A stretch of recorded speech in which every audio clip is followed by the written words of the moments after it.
Hello and welcome, everyone. My name is Mark, a trainer here at WEX Field Service Management, and today we are covering customer account management.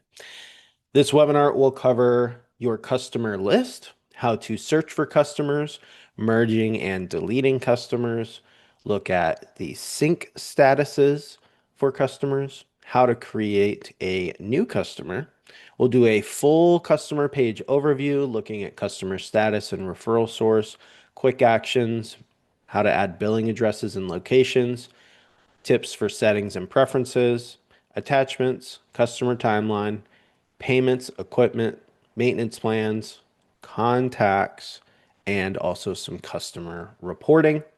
We will do a live Q&A at the end where you'll be able to get your questions answered live on stream. And without further ado, let's dive into WEX FSM.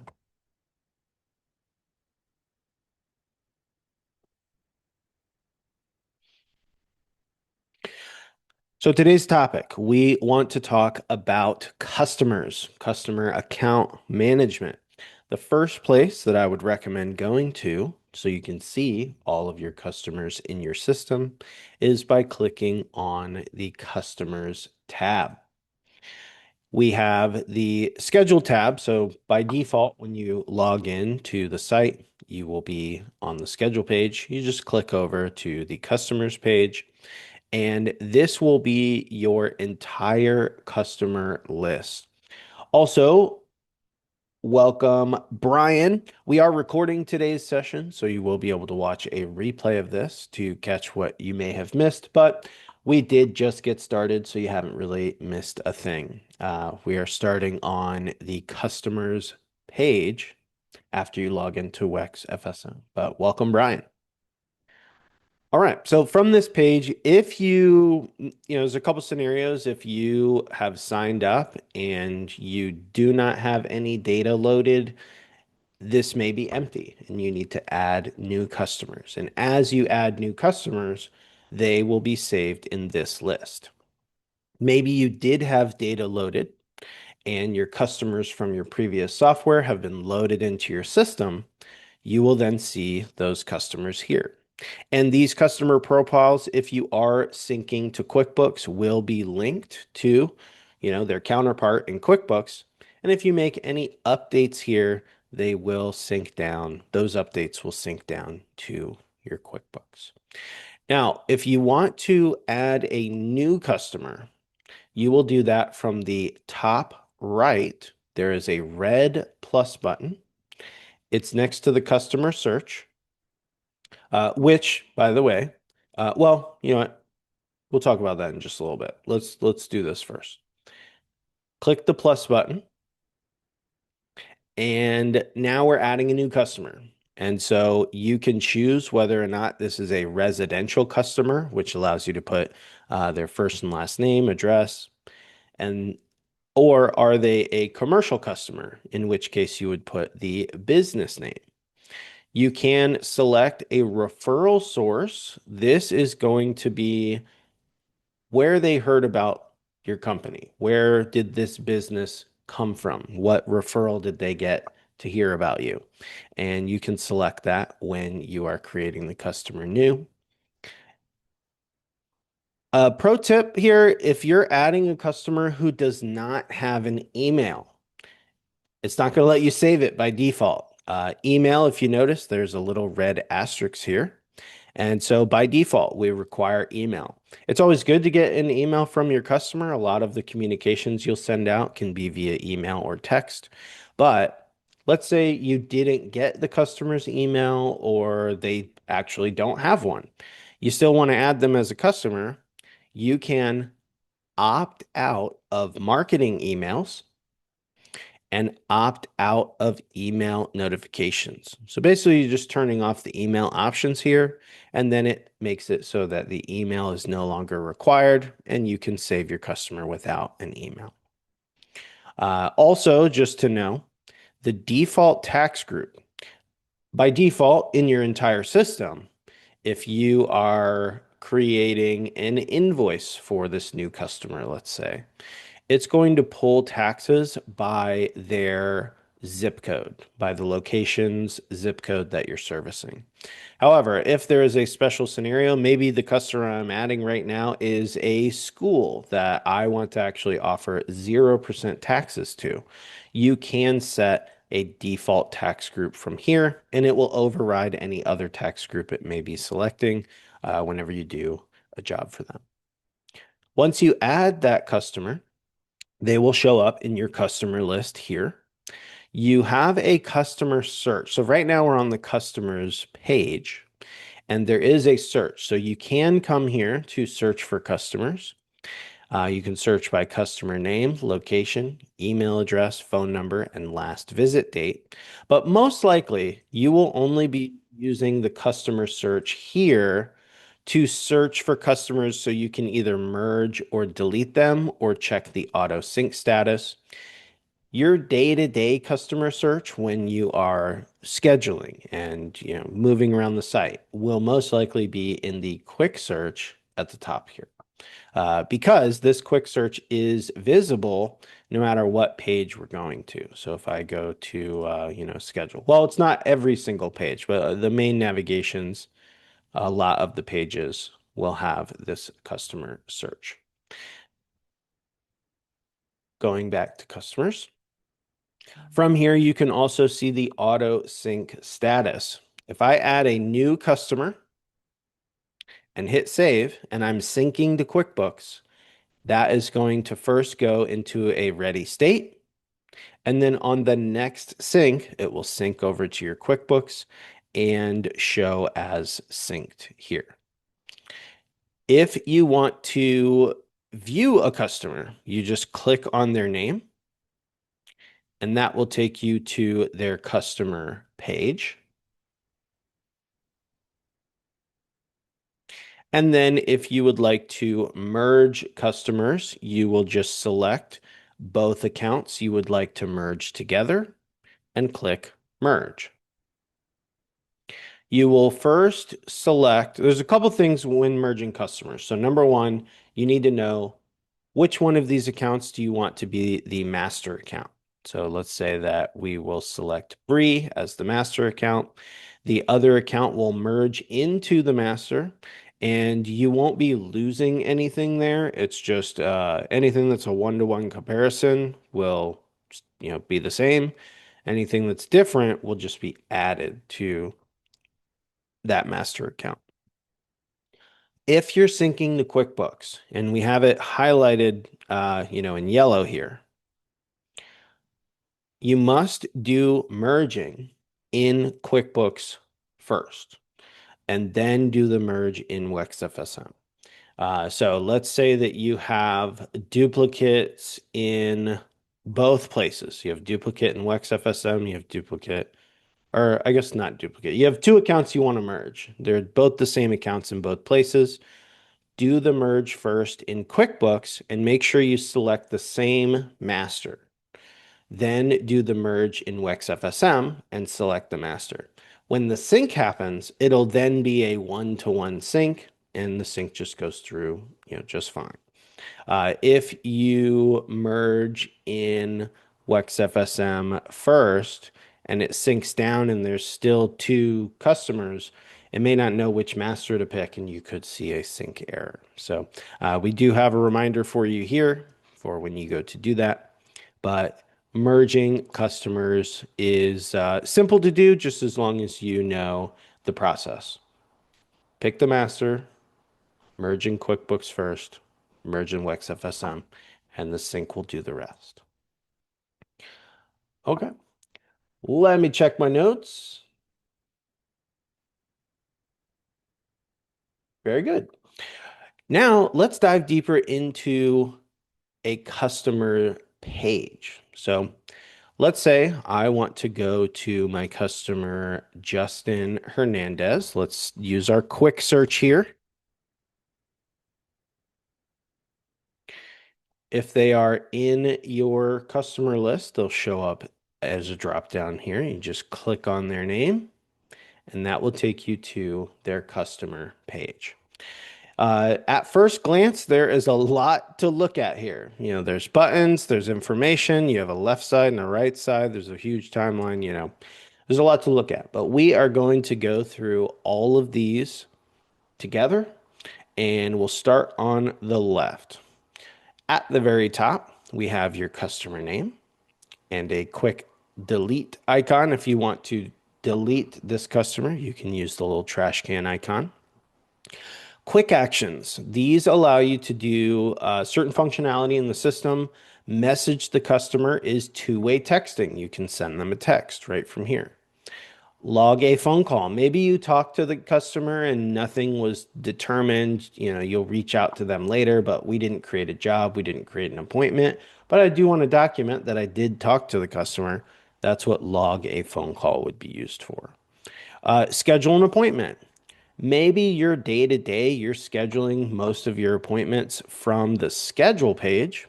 But if I'm talking to Justin and he says, yeah, could you guys come out tomorrow? No problem, Justin. And click schedule an appointment. You're able to do your scheduling right from here. You can create appointments without having to go to the schedule page. Leave a note about the customer. Now, this one has a nice functionality to it. If you are working in the office and you're the type of person that just has sticky notes all over your desk, I remember those days. Uh, you can now put notes and attach them to the customer here, and you can bell the notes to attach them to jobs. So let's take a look at this. Leave a note about the customer. This will, by default, just allow me to add a customer note that will show up in the timeline. It's just a historical record. It's a note. I can then attach it to a address. If I attach it to the address, when I create jobs for that address, I can see the note history and be able to see whatever notes I add here. If you bell the note, if I click the bell, then it will be pinned at the top of the timeline here, which let's see an example. So let's say I bell the note, I add my note here and I click save. It will always pin, since it's belled, to the top of your timeline. So as you add jobs, it will be right here. This is great for things that really don't change. Gate codes, filter sizes. They got two cats, don't let them outside. Anything that your technician, let's say, would need to know when they go to that location, you would want to put in the note. And if you bell that note, you don't even have to think about it. It will just automatically add to jobs as you create them as a reminder for everyone involved. So that is using notes and the belled note feature. And quickly create a new job form. So I'm talking to the customer. I know that I need to create a proposal. I need to create an invoice. How would I do that? Search for the customer, go to their profile page, click create new job form. Now we have a couple options. You can select the address. This would be the address that's used for GPS directions for your technician when they're going out to the job. Create new job will create a brand new job from scratch. I like to think of it as a job folder. And then you have the option to create a new job only with no invoice or proposal, which you could then add later. Or you can create a job with a proposal or create a job with an invoice. You will select your job type, which is great for reporting. If I, over the next 6 months, put all of my installs as the install job type, when I go to my reports, I can filter by installs and I could look up things like, how much money did we make from installs over the last 3 months? And you want to put in a job name. It says optional, but I highly recommend that you put this because once the job is created, you will see the job number and the job name. If there's no job name, like this one, 14490, I'm not really sure what this job is at first glance. So I would have to click the drop down to kind of look at the PDF and then go, oh yeah, that was the, pull and reset toilet that we did last week. But it took me time to have to know what that is. So I do recommend that you name all of your jobs so you know what they are at first glance. Moving down from our quick actions, we have the primary contact. This will be the main contact, that most likely was who you're talking to when they signed up for your services. And down below, oh, if you want, at any moment, you can switch to a commercial account. Just make sure that you enter the business name and click save. And then that will transition their customer account to a commercial account. We'll leave Justin as residential today. And then let's talk about addresses. So if you are loading data, or if you have no data at all and you're building from scratch, it's good to know about this. When you're on the customer page, the billing addresses will be where billing is going to. Locations are like your sub locations. If you're doing a lot of residential single family home jobs, they probably only have one, the billing address and the location is the same and they just have one location. If you are doing commercial work, you will most likely have the billing address, like their billing department that you need to send your, invoices to, and then all the different locations that you service. You can have as many locations as you want here. If you had data loaded, it would include those sublocations, so you should see those here. And you can add new locations by clicking the plus button, fill out the information, and click save. And you can get pretty detailed here. We talked about updating their default tax group. You can even put how many systems they have, the age of their systems, and what type of fuel it uses. And once you save that, these locations will then be selectable when you're creating appointments and creating jobs. So you can attach those to the appointment, or sorry, to the locations. A pro tip here. So I know that just my customer Justin has multiple locations because he owns some rental properties. When I created the addresses, I put the name of the location as, rental property one. And then the next one I did rental property two. So yes, you will see the address, but the location name can be a really great identifier of which property it is, which apartment it is. So if you do a lot of work with multiple locations, I would definitely put something in the location name that will make you instantly know which property you're going to. Settings and preferences. So this is just basic default settings for this customer account. You can choose what payment method you would like to accept from them. Maybe you're doing a really big job and if they pay with credit or debit card, that's going to be a big processing fee. So you want them to, use check only. You can set your payment terms. Preferred communication method. Do they prefer a Spanish speaking representative? Opt out of the emails. And I really like this preferred technician you can set. Let's say you get a 5-star review from your customer and they say, Dustin was the best technician we've ever had. Please send him again. You have a way to remember that. You set preferred technician here, hit save, and when you are scheduling, you can see that Dustin is their preferred tech. And if he's available, let's go ahead and send him out there.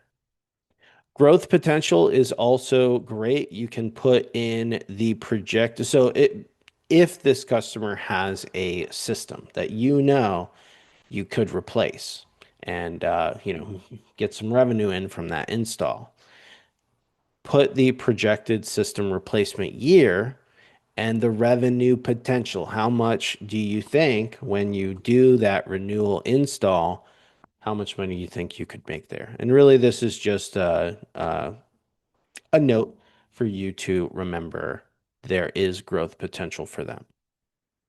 And then any attachments that you add, this will allow you to see all attachments, customer attachments, or job attachments individually. Customer attachments attach at the customer level and are not related to a job. So maybe uh, pictures of their property. Um, well, it's up to you. There's so many different things that you could add, but it won't be connected to a job.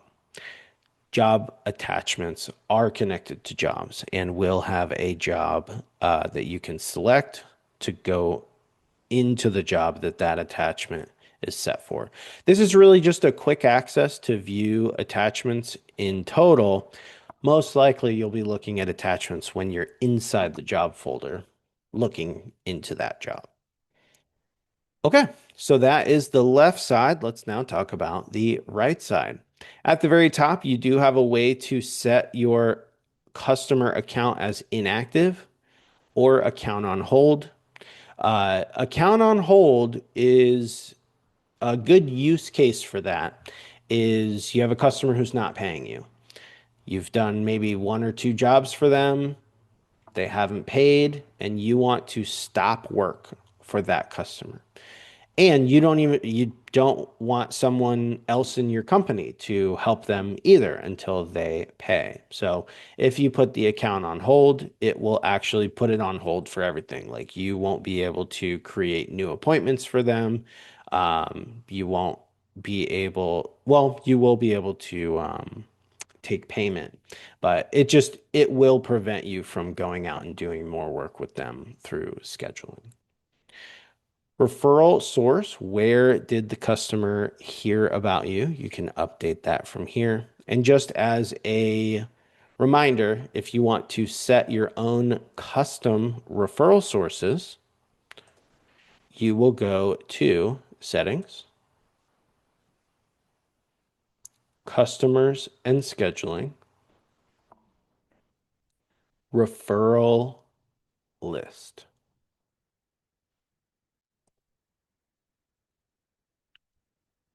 And from here, there will be some defaults, but you would know better than anyone where your customers are coming from, and you will just click Add New Referral Source, enter the name, and hit Save.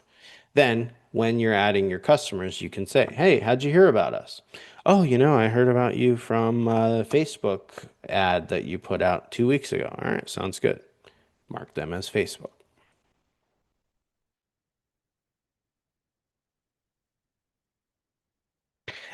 We have many different tabs, timeline, payments, equipment, etc. And we'll just work through these tabs. Timeline is going to be anytime you create a new job. So like if I click create new job form, it'll make a new job. That job will then show here. Each of these gray rectangles represent a job. And if I want, I do have a quick view to see what's inside of that job folder by clicking this little red triangle. This saves a lot of time, especially when you're kind of searching for something. They are in chronological order, so the newer jobs will be towards the top, and you can just spot check what's in here with that little drop down arrow. Then we have filters. You can search by location, by sub-customer, by job number, customer name, and we have some filters here as well. You click this drop down. Right now it's all activity, so it's everything, notes, jobs, appointments, etc. But maybe I want to just look at invoices. Select that and it will pull all of the invoices out of each job and show them in a clear list here of just the invoices in your system. Payments. So this is kind of a central hub for payments. There's many different areas across the site where you can take payment. Maybe you are creating appointments, you're sending your technician out into the field, and they're doing all the payments out in the field. So some of my customers, they don't use this page a lot. And then other customers, this is the main page they come to take payments. But basically, the functionality here, you are able to take payments. You can process a payment, record a payment, or add a credit or refund. Process payment is going to process through WEX FSM and send the money to your bank account. Then record payment is going to be if you are processing outside of WEX FSM. So if you have another processing system that you use, or another good example, if someone's paying with cash, you still got to take that cash to the bank, but you want to record that you took the payment, but there's no processing with record payment. And then add credit or refund will allow you to uh, add a credit to the account or refund money to the customer. And refunds will happen in the method of payment that was originally used. So let's take a look at these. If I click process payment, I will see a list of all invoices in my system. I can search for an invoice if I want. And let's say that a customer is paying for multiple invoices at a time. You can do that. You can just select multiple invoices. Let's say I'm holding a check that is to pay for the last couple months of jobs we've done for someone. This would be a great way to do that. Select multiple invoices, come down below, and then you can pay with a card, with a bank account.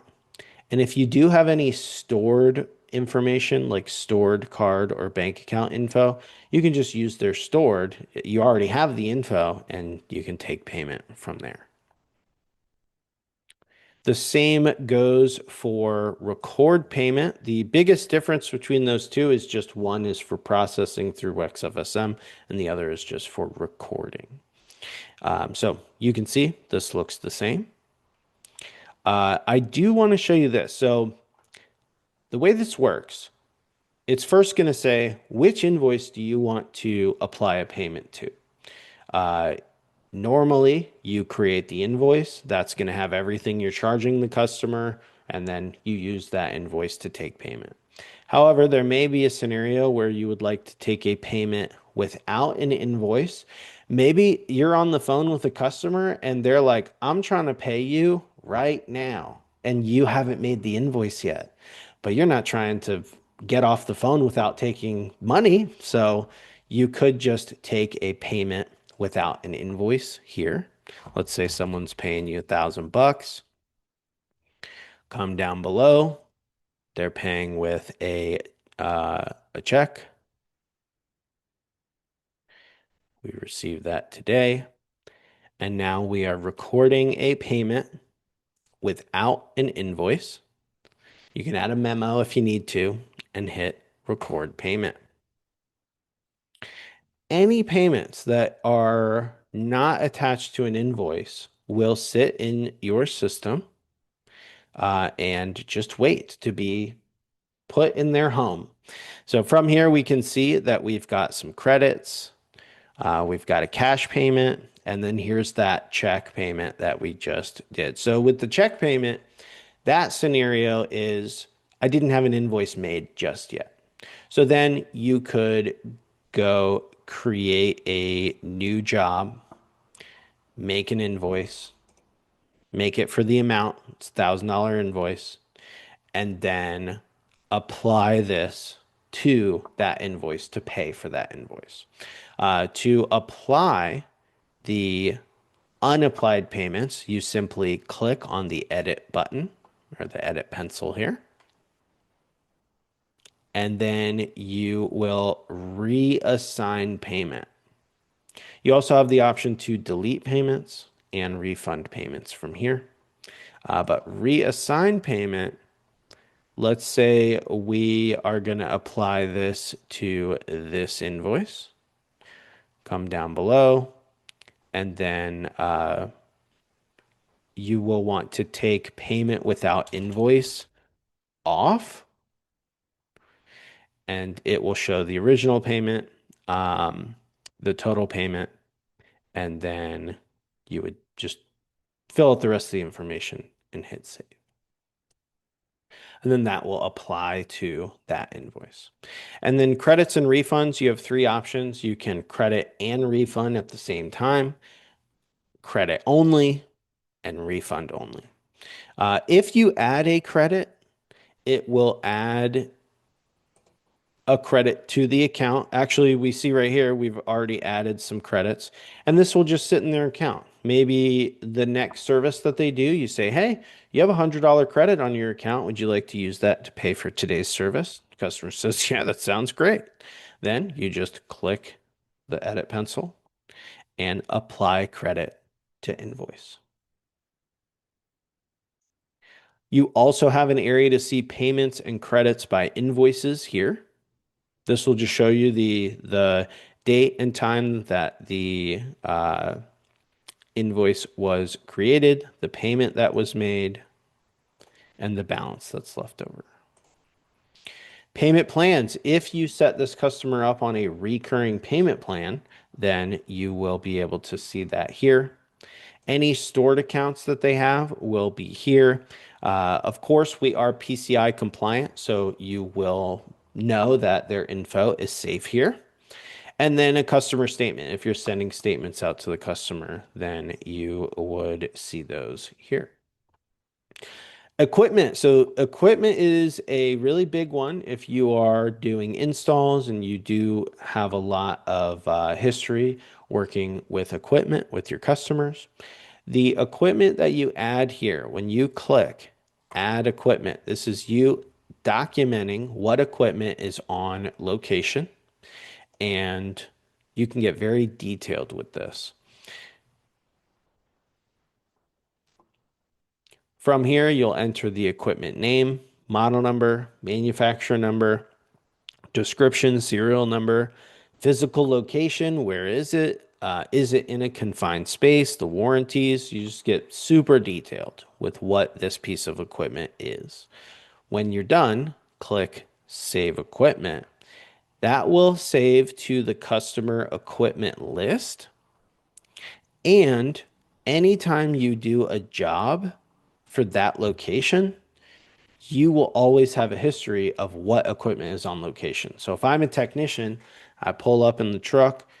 Before I go inside, I can look at my equipment list and see, oh, okay, they have a water heater, they have this, they have that, and you can know what's in there before you go in.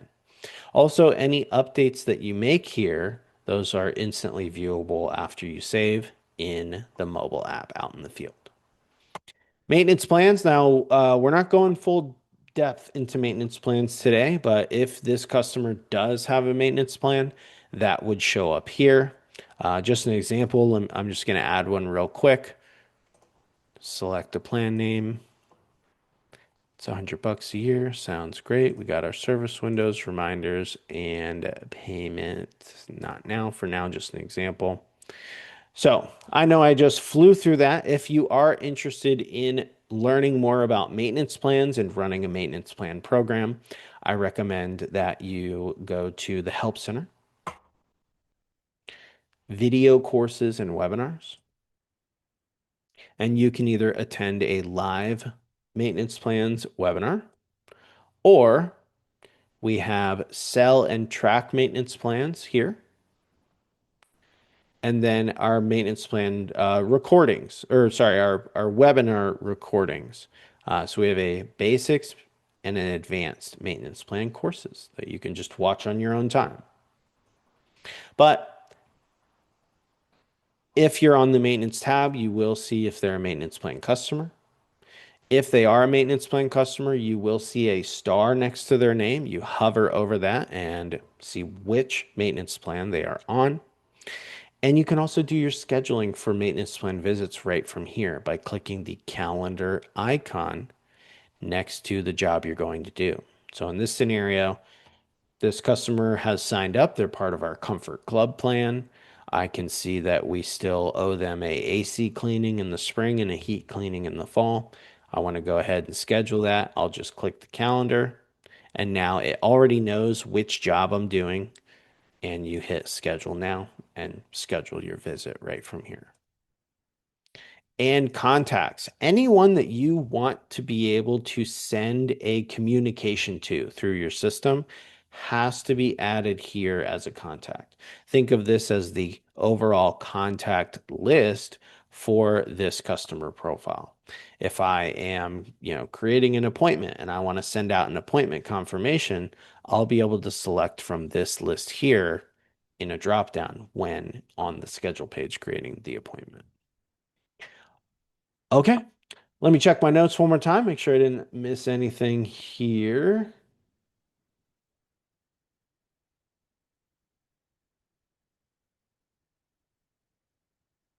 Very good.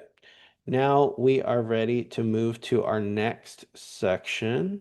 There's actually two more things that we're going to look at before we get into our Q&A, so get your questions ready.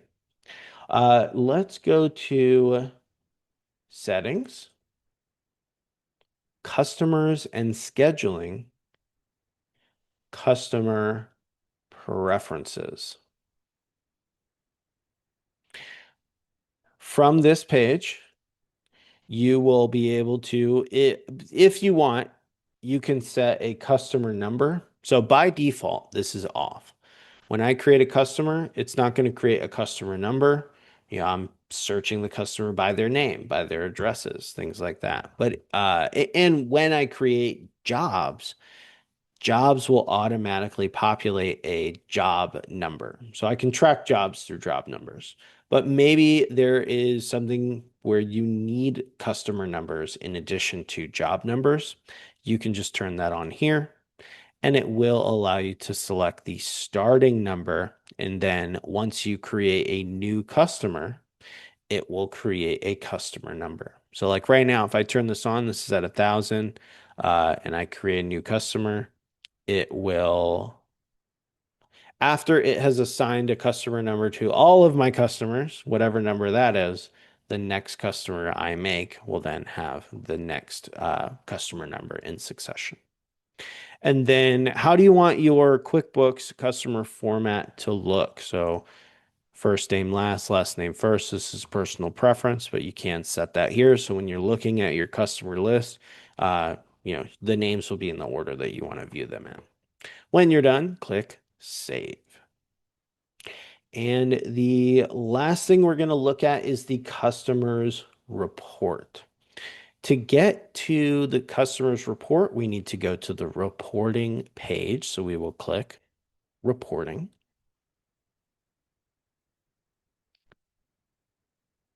And, original. Get out of here. And then we want customers, which is right here in the customers section. So reporting, customers. That will bring you to the customer's report. This has filters at the top. You can search by creation date, last visit date, maintenance plan status, customer type, customer status, include customers with no last visit date. And then the information you see down below, you can see if they have an active maintenance plan, what their addresses are, what type of customer they are, their name. If you click on the customer name, it'll take you to the customer profile. And then you can see how much money that customer has brought in, total invoiced, total proposed. If you want to download this, it's not as obvious. Some, like our other reports, there's like a green download button.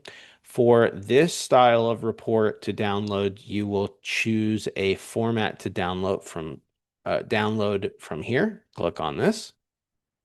And you can download as a image, which is a JPEG file, crosstab, which is an Excel file, PDF, or PowerPoint. Okay.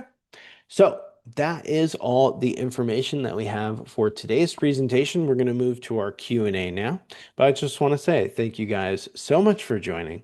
My name is Mark with WEX Field Service Management, and this has been Customer Account Management.